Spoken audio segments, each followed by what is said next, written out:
آسن بھائی، میرا سوال حجر اسود کے متعلق کیا ہے کہ جس طرح سے اس کے بارے میں کہا جاتا ہے کہ آسمانی پتھر ہے جبکہ جنتی پتھر ہے، تو جبکہ جنتی ابھی تک بنی نہیں ہے، تو اس کے حوالے سے آپ کا کیا موقع ہے؟ نہیں، یہ جو عام طور پہ کہا جاتا ہے حجر اسود کے بارے میں، یہ بات بہت ساری جو ہمارے ہاں قصے کہانیاں ہیں ان کے اندر آ گئی ہے۔ میرا اطمینان یہ، چونکہ دین سے متعلق کوئی سوال ہے ہی نہیں، ایک تاریخی نوعیت کی چیز کہ اس کی اصل کیا تھی، ہمارے لیے تو دین میں اس پتھر کے حوالے سے اور اس جگہ کے حوالے سے ایک ریچول مقرر کر دیا گیا ہے، وہ حجر اسود کا استعلام ہے۔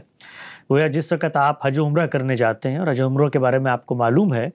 کہ یہ نظر کی عبادات ہیں جن کی پیش نظر مقصد یہ ہے کہ اللہ تعالیٰ کے حضور میں ہم اپنی جان کی قربانی اور رحمان اور شیطان کے درمیان جو جنگ ہے اس کے اندر خدا کی فوج میں شامل ہو کر اس کی تائید اور نصرت میں کھڑے ہونے کی ایک مشق ہے جو ہم کرتے ہیں۔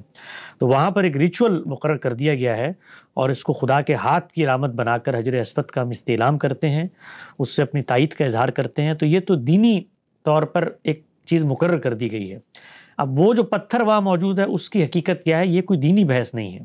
یہ بالکل اس طرح سے دینی بحث نہیں ہے جس طریقے سے وہ خانہ کعبہ کی عمارت جس کا ہم طواف کرتے ہیں، ہم یہ جانتے ہیں کہ وہ ڈھائی بھی جا چکی ہے، دوبارہ تعمیر ہوئی ہے۔ تو اب کوئی شخص یہ کہے کہ وہ کس عہد میں تعمیر ہوئی تھی، کس نے تعمیر کی تھی، اس کی تاریخی پس منظر کیا ہے، اس سے اس عمارت کے ساتھ جو میرا دینی تعلق ہے اس پر کوئی اثر انداز نہیں ہوتا۔ تو پہلے بحث کو صحیح جگہ پلیس کر لیں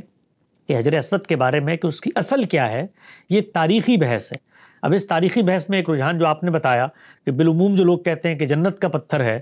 اور اس کے ساتھ اس طرح کا معاملہ ہوا ہے کہ وہ دنیا میں لے آیا گیا ہے، تو اب اس تاریخی بحث میں اگر کوئی دینی دلیل دیتا ہے تو اس پر بھی عقلی سوالات ہوں گے کہ بھئی جنت تو ابھی تعمیر ہی نہیں ہوئی، خود قرآن مجید یہ بتاتا ہے کہ یہ کام ابھی ہونا ہے، تو پھر یہ کیسے آ گیا؟ تو یہ اس تاریخی رجحان پہ تنقید ہوگی۔ تو جو تاریخی رجحان مجھے قریب قیاس لگتا ہے وہ مولانا حمید الدین فراہی کی رائے ہے، اور اس کے کچھ دلائل انہوں نے اپنی کتاب میں بیان بھی کر دیے ہیں، اور وہ یہ ہے کہ یہ حرم کی تعمیر کا ایک پرانا پتھر تھا۔ یعنی خود سیدنا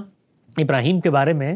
اللہ تعالیٰ نے بتایا ہے کہ جب اس نے اس جگہ کی بنیادیں دوبارہ اٹھائیں، گویا اللہ کا یہ معبد، اللہ کا یہ مرکز ابتدائی انسانیت سے وہاں پر موجود تھا، جب وہ یہ اٹھائی ہیں